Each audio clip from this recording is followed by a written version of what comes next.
Assalamualaikum warahmatullahi wabarakatuh. Selamat pagi anak-anak IPA. Pada pembelajaran ekonomi hari ini kita akan belajar tentang bab 4 ya. Bab 4 itu tentang indeks harga dan inflasi.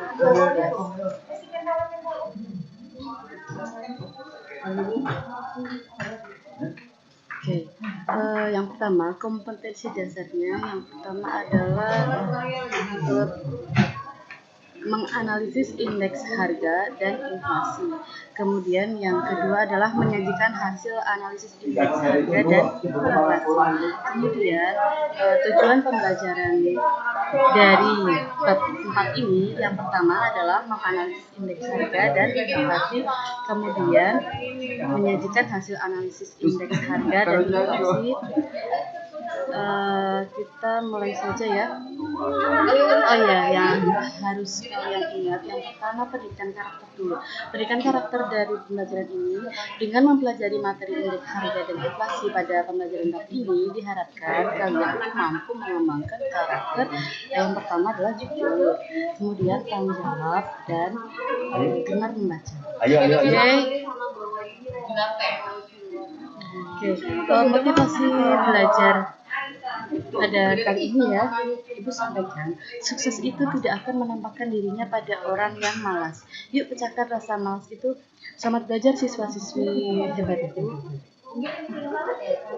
Oke, yang pertama itu tentang pengertian indeks harga. Nah, pengertiannya apa itu?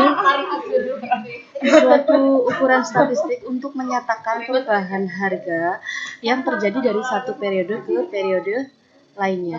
Nah, ciri-ciri indeks harga yang pertama adalah indeks harga digunakan sebagai alat pengukur perubahan harga. Kemudian yang kedua, indeks harga merupakan ukuran perbandingan dari suatu harga. Kemudian yang ketiga, ciri-cirinya yaitu indeks harga merupakan alat untuk memperlihatkan perubahan-perubahan harga pada satu atau berbagai jenis barang. Kemudian kita lanjutkan ke perannya ya, peran indeks harga.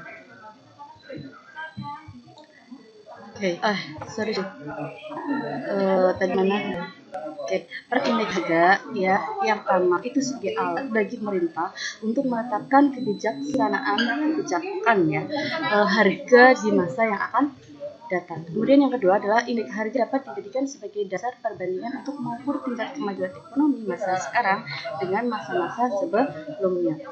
Kemudian yang ketiga, indeks harga dapat dijadikan sebagai dasar untuk menentukan pola-pola kebijaksanaan ekonomi secara keseluruhan dan kebijakan moneter. Kemudian selanjutnya adalah macam-macam indeks harga. Indeks harga konsumen ya, atau disingkat dengan IHK. Ya, kemudian yang kedua adalah indeks harga perdagangan atau indeks harga produsen. Kemudian ketiga ada indeks harga yang diterima dan dibayar petani. Kemudian yang selanjutnya adalah indeks harga implisit. Nah, kita akan memahami satu persatu tentang indeks harga konsumen atau IHK. Oke, apa itu IHK atau indeks harga konsumen? Itu indeks harga konsumen diambil dari data 4 kelompok, yaitu pertama kelompok makanan, kemudian perumahan, kemudian ada aneka barang dan jasa. Oke, IHK ini digunakan oleh Badan Pusat Statistik sebagai indikator inflasi di Indonesia. Selanjutnya ada indeks harga perdagangan besar atau indeks harga produsen. Nah, indeks harga perdagangan besar ini ditetapkan dalam ukuran kuantitas barang seperti hasil pertanian, hasil pertambangan, hasil industri, impor dan ekspor. Oke. Selanjutnya ada indeks harga implisit.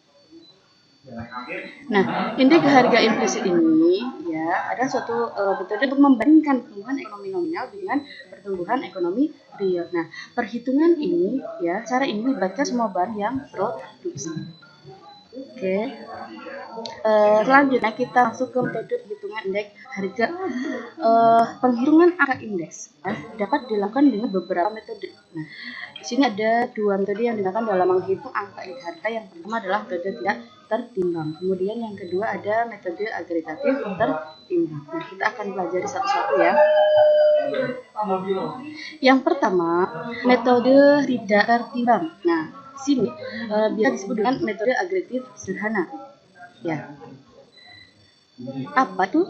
Nah, metode ini ya, metode tidak tertimbang atau metode agregatif sederhana itu adalah metode yang tidak menggunakan faktor timbang dalam menghitung indeks harga. Jadi semua barang dianggap sangat tinggi. Oke. Nah, angka indeks tertimbang itu meliputi yang pertama ada angka indeks harga, kemudian ada angka indeks kuantitas, kemudian ada angka indeks nilai. Nah, kita akan bahas satu-satu dulu ya. Yang pertama adalah angka indeks harga. Nah, ini seperti ini ya. Ini rumus dari indeks harga. Ada P. P itu apa sih? Itu indeks harga ya, indeks price. P, price. Indeks harga tidak tertimbang. Kemudian ada sama dengan sigma P/N per atau bagi ya, sigma PO kali 100%. Nah, di sini PX itu adalah harga-harga pada tahun N, tahun yang akan dihitung. Kemudian P0 ya, itu harga-harga pada tahun dasar. Ini sigma itu jumlahnya. Kemudian itu seperti itu. Kemudian kita masuk ke selanjutnya adalah angka indeks kuantitas. Nah, kuantitas ini rumusnya seperti ini. IQ sama dengan sigma QN kali 100% dibagi dengan sigma QN. QL. Nah, nanti Ibu catur edit ya. Ini maaf, QL. Oke. Keterangannya ya, ini indeks kuantitas. Indeks kuantitas tidak tertimbang. Kemudian ada QN itu ini kuantitas pada tahun ke N, kemudian Q0 itu kuantitas pada tahun dasar. Nah, ini di sini ya. Kemudian sigma itu jumlahnya. Oke, kita lanjutkan ke angka indeks nilai. Nah, angka indeks nilai itu value ya di sini ya. Angka indeks nilai itu sigma Pn kalikan 100% per sigma Q0. Nah, oke. Kalian bisa lihat ya keterangannya indeks value angka indeks nilai Pn, nilai yang dihitung angka indeks, kemudian Q0 adalah nilai pada tahun dasar. Oke.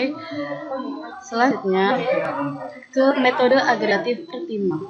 Nah, metode ini ya, metode agregatif tertimbang itu metode yang menggunakan faktor timbang ya dalam menghitung indeks harga. Faktornya aja sih, faktor itu ya faktor yang digunakan untuk membedakan pentingnya suatu barang terhadap barang lain. Kemudian penghitungan indeks tertimbang dapat dilakukan dengan beberapa metode. Yang pertama adalah metode agregatif sederhana. Kemudian yang kedua adalah metode last payres, kemudian metode kasih, kemudian metode match. Kita akan bahas satu dulu tentang metode agregatif timbang.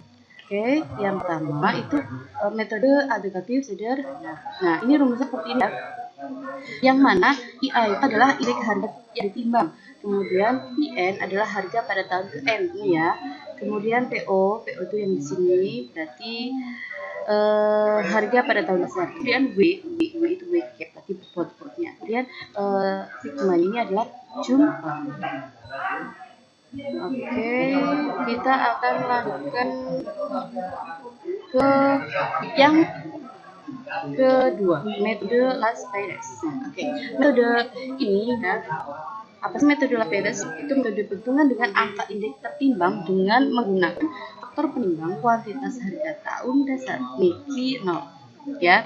Q0 nanti ada di atas dan di bawah. Dilihat rumusnya seperti ini ya. Indeks Lipers atau IL, indeks harga Lipers. Oke, ini PN itu adalah harga pada tahun yang dihitung indeks harganya. Kemudian PP itu apa sih? P itu price 0. Price itu harga pada tahun dasar. Kemudian Q itu kualitas. Oke, pada tahun dasar Q0 ya. Kemudian kita akan lanjutkan ke metode yang ketiga. Oke, di metode ketiga ada metode tentang PASE. Apa itu? Oke, metode PASE ini angka indeks yang tertimbang dengan faktor penimbang kuantitas tahun N, tahun yang dihitung angka indeksnya atau QN. Dilihat nih. Ini rumusnya seperti ini ya. Indeks harga hasil. Itu apa aja sih? Di rumus itu ada PN, price and harga pada tahun yang dihitung indeks harganya. Ada sigma juga, sigma itu jumlahnya, kemudian P0 itu pada harga pada tahun dasar, kemudian QN itu kualitas pada tahun yang dihitung. Itu ya. Jadi ini yang ketiga ada metode fase. Oke, kemudian yang keempat itu ada metode Marshall. Apa itu metode Marshall? Kita akan bahas bareng-bareng metode ini ya, metode yang menggabungkan kuantitas pada tahun dasar. Oke, dasar dan kuantitas pada tahun yang dihitung indeks harganya sebagai faktor penimbang. Seperti ini rumusnya ya, IM. IM itu indeks harga Marshall. Bisa kalian lihat ya.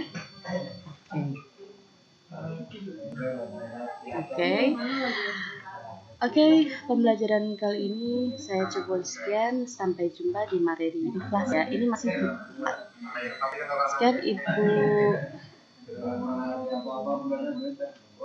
Kalau nanti ada pertanyaan, silahkan kalian tulis pertanyaan itu di GC atau bisa melalui WA. Assalamualaikum warahmatullahi wabarakatuh.